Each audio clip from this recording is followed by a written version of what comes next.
Welcome everyone. I really hope you enjoy this video.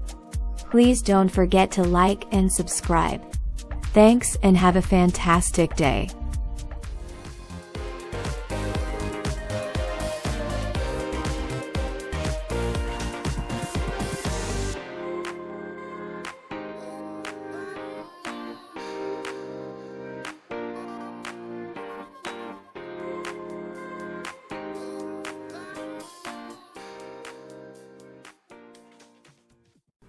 Hey folks, and welcome. It's Dag. So this is an update on my Emmaselle II with the upgrade and the basically getting it up to speed for the summer flying and for CEF 2023. My air bike is technically on hold just because I have a torn rotator cuff in my shoulder. It's hard working on that big ultralight, and the winter was nasty.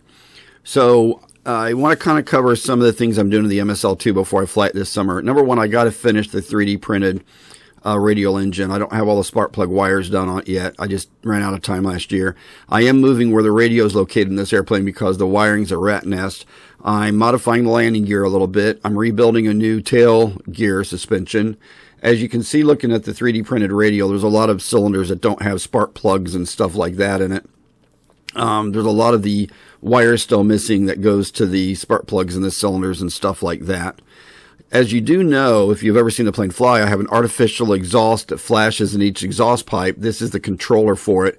I'm going to work with my friend Berger de la Pena on maybe making the flash stay on just a couple of more milliseconds longer to make it look like the flame just hangs out inside it. This is me cutting a new hatch in the top of the airplane. The radio is going to go underneath the receiver and all the wires. And I just don't like the way, you know, when I do like an annual inspection on this, I want to make sure all my wiring isn't chafing and stuff. And the way I had it was just a rat's nest. This is looking down the inside of the fuselage, which is pretty kick-ass. The landing gear, as you know, if you've ever seen the plane, has brakes, individual brakes. That's how I turn on a dime. And they're 4130 chrome moly steel that I TIG welded up. This is the 3D printed parts for the brakes. And these are the components that make up the brakes. It's basically a drum brake like you'd see on a Volkswagen Bug back in the 70s and 80s, or even the 60s.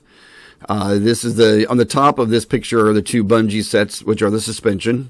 And these gears, folks, work just flawlessly. Super excited with how the landing gear works and looks and everything. The thin wall chrome moly steel has held up fantastic, just fantastic. The TIG welding on it held up great. I mean, it's rock solid. And overall, I'm just really, really tickled to death with how the landing gears work. Now, what I'm tweaking on the landing gear is I'm giving myself just one more degree of toe out on the wheels. I know there's a lot of arguments and everything out there, but I've done testing, and most aircraft do behave better with about 1.5 degrees of toe out, not toe in. Toe in is on cars.